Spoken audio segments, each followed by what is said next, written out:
Buenos días, doctora. Buenos días, compañeras. Hoy me toca presentar un seminario que corresponde a un artículo cuyo título es La relación entre la arteriopatía periférica sintomática de miembros inferiores y placa calcificada de arteria carótida detectada en imágenes panorámicas en hombres neurológicamente asintomáticos. Los autores también están mencionados en el título. Para comenzar, y a modo de introducción, primero que todo hay que definir qué es lo que es la enfermedad arterial periférica. Y esta es una manifestación de un proceso aterosclerótico generalizado y el cual evidencia placas que van estrechando las arterias en las extremidades inferiores. Los síntomas isquémicos que surgen de la falta de flujo sanguíneo y que a menudo también están asociados por pulsos débiles o ausentes en la musculatura regional varían. Primero, desde un dolor en las extremidades inferiores, que puede ocurrir por ejemplo en glúteos, caderas o muslos, esto es al caminar, y se alivia al reposo, lo que se conoce como claudicación intermitente.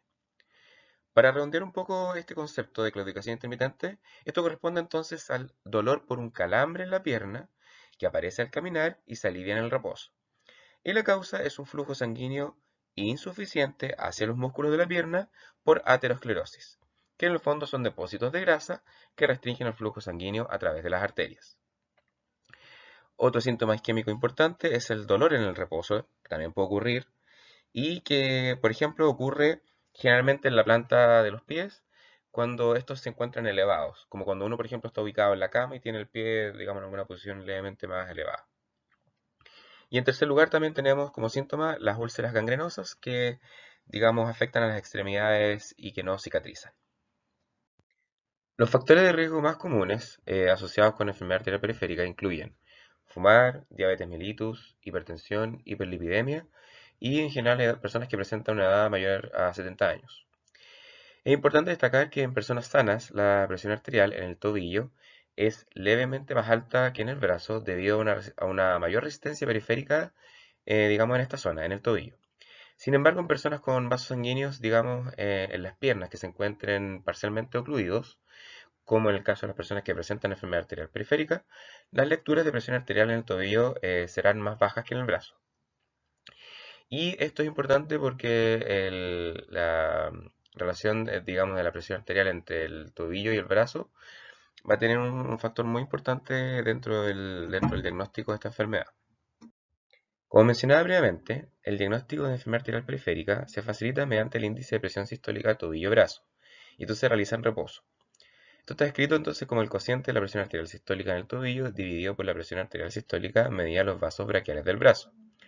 Entonces, un ITB que dé menor o igual a 0,9 es diagnóstico de enfermedad arterial periférica. Por otro lado, la enfermedad arterial periférica a menudo también se confirma mediante ecografía Doppler arterial, angiografía por tomografía computarizada o lo que también se conoce como angiograma, angiografía también por resonancia magnética o angiografía estándar, y todas son capaces de demostrar la ubicación anatómica específica y la gravedad de la obstrucción. Acá podemos observar un ejemplo de angiografía por tomografía computarizada, o lo que se conoce como angiograma. Bueno, como contexto, este paciente presentaba claudicación intermitente bilateral tras caminar media cuadra, y esto se confirmó como entonces enfermedad arterial periférica con estudio de índice tobillo-brazo, el cual dio menor a 0,4 en la pierna izquierda y una lectura Doppler inaudible en la pierna derecha. En la flecha, en la imagen al lado derecho, en la flecha rotulada con la A, se puede ver múltiples estenosis de la arteria femoral superficial, y estos son como, digamos, en seguidilla, en tándem, dice el documento, en la pierna derecha. En la flecha B se identifica un sitio de oclusión en la arteria femoral superficial en la pierna izquierda, o sea, un sector donde en el fondo la arteria está ocluida, está tapada.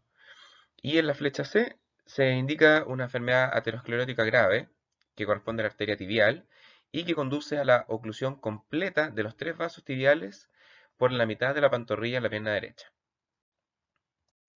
Si analizamos brevemente la evidencia que hay, o parte de la evidencia que hay al respecto en este tema, tenemos que varios estudios que analizan entonces la enfermedad arterial periférica han demostrado que la mayor parte de la morbilidad y mortalidad de los pacientes se debe a lesiones ateroscleróticas que coexisten en las distribuciones cerebral y cardíaca. Específicamente, el 30% de los pacientes con enfermedad arterial periférica tienen o desarrollarán enfermedad cerebrovascular y el 60% tiene o desarrollará cardiopatía isquémica. Además, dentro de los 5 años, digamos, dentro del diagnóstico de enfermedad arterial periférica, 10 a un 15% de los pacientes con claudicación intermitente morirán a causa de una enfermedad cardiovascular. Entonces, debido a la similitud de los factores etiológicos entre la enfermedad arterial periférica y la aterosclerosis de arteria carótida, los radiólogos que han utilizado ecografía carotidia han podido demostrar que más del 60% de los pacientes neurológicamente asintomáticos con enfermedad arterial periférica presentan placas carotidias que causan una reducción del lumen mayor o igual al 50% en la región de la bifurcación, y que su presencia indica un riesgo significativo de futuros eventos isquémicos cerebrovasculares y cardiovasculares. Estos hallazgos sugieren que los dentistas y radiólogos orales y maxilofaciales pueden tener entonces la oportunidad de participar en la identificación de aquellos individuos que presenten alto riesgo con enfermedad arterial periférica mediante la evaluación de sus imágenes panorámicas para detectar la presencia de placas calcificadas en la arteria carótida. En esta diapositiva podemos observar una imagen panorámica del mismo paciente que habíamos observado un par de diapositivas previamente, en el cual yo les mostré un angiograma, una angiografía por tomografía computerizada. Este es un paciente varón de 87 años y que presentaba entonces enfermedad arterial periférica. Esta imagen particularmente panorámica fue mejorada digitalmente y muestra la placa calcificada de arteria carótida bilateralmente, demarcada ahí en las flechas blancas, y esto es anterior a la cuarta vértebra cervical.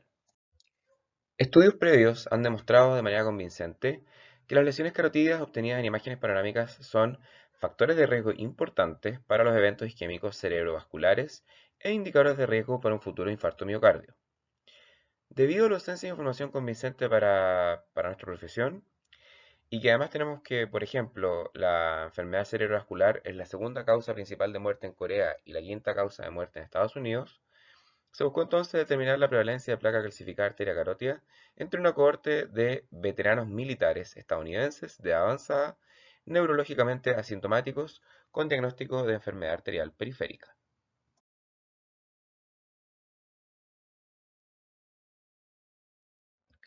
Pasando ahora a los materiales y métodos, y refiriéndonos primero al diseño del estudio de la muestra de los pacientes, los investigadores diseñaron un estudio transversal retrospectivo, y este se realizó de acuerdo con las directrices de la Declaración de Helsinki.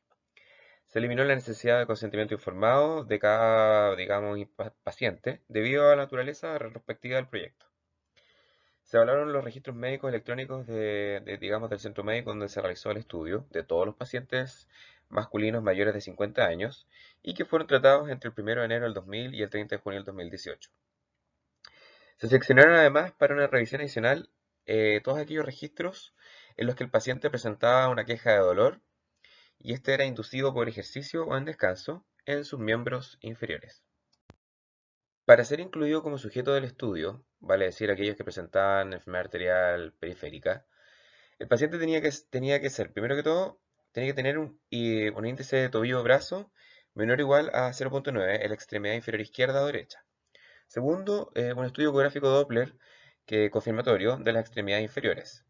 Tercero, una imagen panorámica, y esta tenía que estar tomada dentro del periodo de tiempo de un año antes o un año después de la medición del ITB, y que demostró como mínimo el área de interés, la cual se determinó en 2.5 centímetros por debajo y 2.5 centímetros por detrás del borde cortical del punto medio del ángulo mandibular. Por otro lado, todos los ITB y las pruebas de ultrasonido Doppler de extremidades fueron realizadas por un técnico laboratorio vascular certificado utilizando un esfigmomanómetro y sondas detectoras de flujo sanguíneo por ultrasonido Doppler. Se utilizó también la mayor de las dos lecturas sistólicas en el brazo derecho e izquierdo, tomado esto en la arteria braquial, y en la evaluación, así como la mayor de las cuatro lecturas obtenidas de la arteria tibial posterior y la arteria dorsal del pie de cada pie. También se constituyó un grupo de control dentro del mismo conjunto de pacientes. Todos los individuos se inscribieron en el grupo control bajo los siguientes criterios. Primero, aquellos mayores de 50 años. Segundo, si se había posicionado satisfactoriamente la imagen panorámica, utilizando los mismos criterios que mencioné en la diapositiva anterior. Tercero, un ITB mayor a 0,9 en ambas extremidades. Y cuarto, tenían que presentar una ecografía Doppler de la extremidad confirmando la ausencia de enfermedad arterial periférica. Por otro lado, se excluyeron del estudio mujeres debido a su escasez en la zona de captación de pacientes, también pacientes con antecedentes de ataque isquémico transitorio o accidente cerebrovascular previo, también aquellos pacientes donde había ausencia de una ecografía de extremidad Doppler o ITB, también cuando la imagen panorámica estaba mal posicionada o de calidad no diagnóstica, y por último, aquellos casos en los que los dos clínicos, en el fondo, que realizaron la evaluación de todas las imágenes, difirieron en la presencia o ausencia, por decirlo así, de placa calcificada de arteria carótida. Con respecto a las variables del estudio y recuperación de fuentes de datos, primero que todo, la medida de resultado primaria fue la presencia de placa calcificada de arteria carótida en las imágenes panorámicas de sujetos con y sin enfermedad arterial periférica. Las imágenes panorámicas se capturaron utilizando una unidad Panorex Planmeca y el sistema de transferencia utilizado para las imágenes fue un Romexis Pro, como los que podemos observar en las imágenes al lado derecho. Además, las imágenes se visualizaron en monitores de computadora de grado médico Barco en una habitación oscura. Y también las imágenes se mejoraron utilizando el mismo software Romexis que mencioné previamente para mejorar la visibilidad del área de interés, al ampliar el área y o aumentar o disminuir el brillo y el contraste. La evidencia de placa calcificada arteria carótida fue determinada en conjunto por dos cirujanos orales y maxilofaciales y estos estaban certificados. Y es importante destacar que si estos clínicos diferían en el diagnóstico, en lugar de forzar un consenso entre ambos, el paciente fue eliminado del estudio para minimizar las discrepancias en los datos. Los clínicos además desconocían el historial médico del paciente y para diagnosticar la placa calcificada arteria carótida, esta se definió radiográficamente como una radiopacidad verticolineal heterogénea en las proximidades del hueso yoides, epiglotis y en las proximidades del espacio intervertebral de C3 y C4. Y se prestó también atención especial a descartar aquellas radiopacidades que pudieran confundir en el fondo este diagnóstico y que también se encuentran en las proximidades del vaso, en este caso la carótida. Y estos pueden ser los ligamentos estilo mandibular, estilo yoideo, alargado y calcificado, tonsilolitos, el cartílago triticio calcificado, que no es constante, o sea, no siempre está presente, y hasta superior del cartílago tiroides también calcificado. Otro aspecto importante es que la medición secundaria evaluó la edad, el índice de masa corporal y los factores de riesgo clásicos de la enfermedad arterial periférica, y que incluyeron antecedentes de tabaquismo, hipertensión, hiperlipidemia y diabetes mellitus. Con respecto al análisis de datos, se investigaron las diferencias poblacionales entre los dos grupos según el estado de EAP, ya sea enfermedad arterial periférica positivo versus negativo, para diabetes mellitus, hipertensión, antecedente de tabaquismo, hiperlipidemia y prevalencia de eh, placa calcificada arterial carótida positivo. También se compararon las medias, digamos, de edad y el índice de masa corporal para determinar si había una diferencia significativa entre los grupos de enfermedad arterial periférica positivo y negativo. Y también se evaluaron las diferencias de población entre el estado de placa calcificada arterial carótida, ya sea positivo versus negativo, en la cohorte de enfermedad arterial periférica positivo para diabetes mellitus, hipertensión, antecedente de tabaquismo e hiperlipidemia. Y se compararon también las medias de edad y el índice de masa corporal para determinar si había una diferencia significativa entre los grupos de estado de placa calcificada arteria carótida.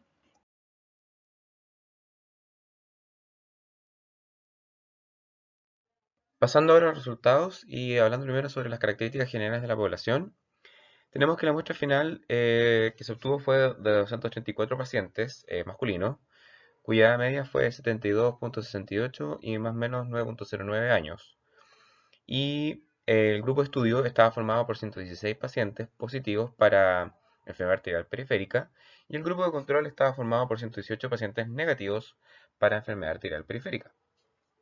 El grupo EAP positivo demostró una población significativamente mayor de pacientes con antecedente de tabaquismo en comparación con el grupo EAP negativo, de un 77,59 y 57,62% respectivamente.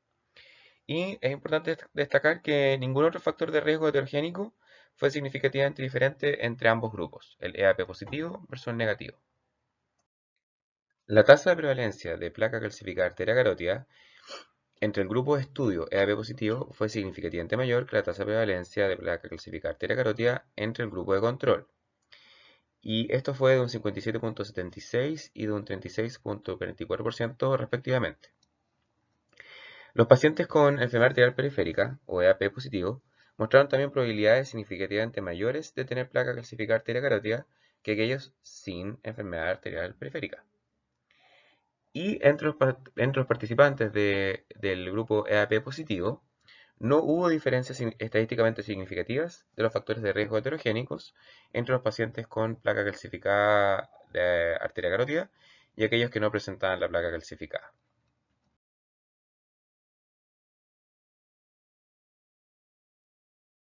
Pasando ahora a la discusión del estudio, algunos resultados, digamos, de este estudio demostraron que los hombres de edad avanzada con enfermedad arterial periférica son significativamente más propensos a presentar placa calcificada en la arteria carótida en una imagen panorámica que en comparación a una cohorte de hombres de edad similar, libres de la enfermedad arterial de extremidades inferiores, o sea, libres de enfermedad arterial periférica. También, una historia positiva de tabaquismo fue el único factor de riesgo heterogénico que se pudo en el fondo diferenciar significativamente entre la cohorte de, digamos, de los sujetos de estudio, vale decir, los que presentaban enfermedad arterial periférica, versus la cohorte de los pacientes de control, que eran los que no presentaban enfermedad arterial periférica.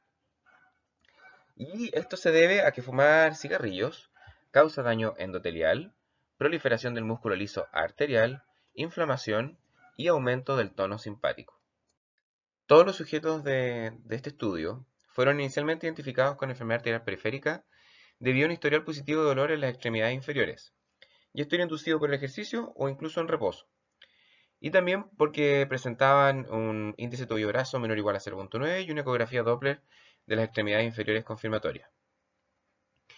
Los resultados de estudio demostraron entonces una asociación positiva de ateromas de arteria carótida en imágenes panorámicas dentales entre pacientes previamente diagnosticados con enfermedad arterial periférica. En comparación, en un estudio realizado también por uno de los autores principales de este paper, de este documento, determinó que el 21% de las personas que presentaban ateroma en imagen panorámica tenían más del 50% de estenosis de la arteria carótida. En otro estudio en comparación, Bess y Navarro en Brasil realizaron un estudio prospectivo en una cohorte de género mixto de individuos con enfermedad arterial periférica sintomática, vale decir que presentaban claudicación intermitente, dolor en reposo o ulceración. Y la prevalencia de lesiones ateroscleróticas de la arteria carótida, digamos, extracraneal o externa, en las regiones de la bifurcación detectadas por una ecografía Doppler, fue del 84%, con estenosis significativa, mayor o igual al 50%, y observada en el 40% de los individuos y grave en un 17%. En otro estudio, Alexandrova et al. En Canadá llevaron a cabo un estudio prospectivo entre una cohorte y también de género mixto de individuos con enfermedad vascular periférica en la que la ecografía Doppler de la arteria carótida identificó a 211 personas, 57%, con estenosis mayor o igual al 30% en la bifurcación, con 67 de estos pacientes habiendo tenido un evento neurológico previo, que podía ser un ataque isquémico transitorio o accidente cerebrovascular leve. Sin embargo, lo más revelador fue que en el grupo neurológicamente asintomático de 114 de 211 pacientes, 72 de estos 114 tenían lesiones estenóticas significativas y que los colocaban en riesgo de un futuro accidente cerebrovascular. Como ya he mencionado previamente en otra diapositiva, los síntomas isquémicos como dolor, fatiga o malestar en las extremidades inferiores provocadas por el ejercicio y aliviados con el reposo se denominan claudicación intermitente. Las lesiones ateroscleróticas estenóticas son responsables de estos síntomas porque dan como resultado un desequilibrio entre el suministro y la demanda de flujo sanguíneo rico en oxígeno hacia la musculatura afectada. Es así que los calambres isquémicos y el dolor, por ejemplo, en los glúteos, las caderas y los muslos, surgen debido a lesiones estenóticas en la aorta y en la arteria ilíaca. Del mismo modo, el dolor en el muslo y 2/3 superiores de la pantorrilla comienzan por lesiones en la arteria femoral, los del tercio inferior de la pantorrilla y el tobillo por lesiones popliteas, en la arteria poplitea, y en el pie secundarias a lesiones en las arterias tibiales. La gravedad de los síntomas va a variar desde un dolor leve, incluso puede ocurrir una gangrena que amenace también la extremidad. Las opciones de tratamiento para la enfermedad arterial periférica incluyen la modificación del estilo de vida, como dejar de fumar, perder peso y ejercicio. También está la opción de, digamos, indicar medicamentos, como por ejemplo la administración de vasodilatadores, como son el cilostazol y la pentoxifilina. También tenemos medicamentos antiplaquetarios, como la aspirina. Otra opción, por ejemplo, vendría siendo procedimientos de revascularización, como la angioplastía, la colocación de stent, aterectomía o bypass arterial. Y en el caso, digamos, más complicado, la amputación para casos de enfermedad en etapa terminal. Dado el riesgo de accidente cerebrovascular e infarto de miocardio entre los pacientes con enfermedad arterial periférica, también es necesario evaluar la integridad y distribución vascular al cerebro y al corazón.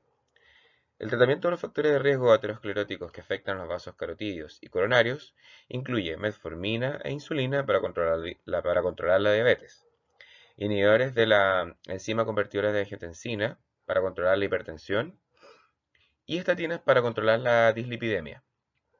Todas estas intervenciones también en el fondo tienen efectos positivos sobre los vasos afectados por enfermedad arterial periférica.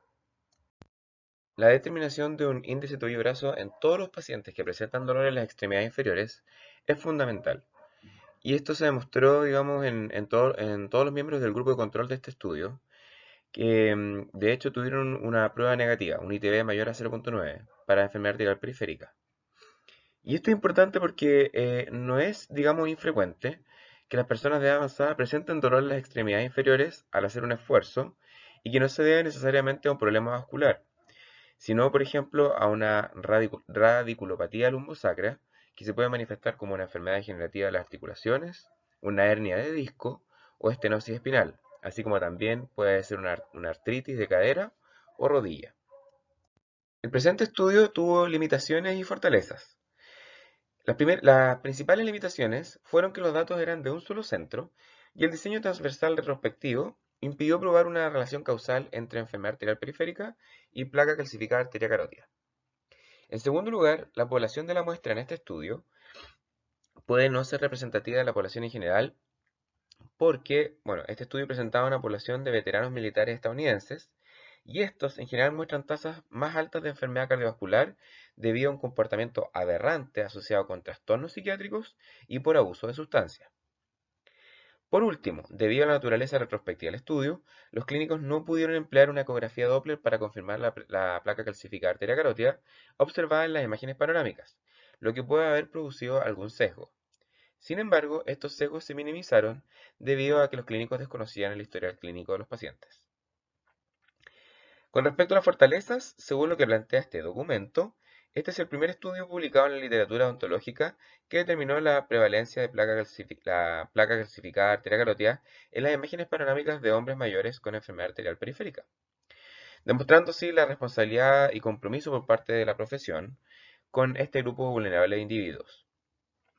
Finalmente, con respecto al seguimiento, este consiste en obtener una consulta con un médico y realizar un estudio ecográfico de la arteria carótida para determinar las modalidades adecuadas de manejo, dirigido al control de los factores de riesgo cardiovascular y al estilo de vida, digamos, anómalo o aberrante, o en ocasiones la necesidad de endarterectomía o stent carotidio para manejar la estenosis crítica.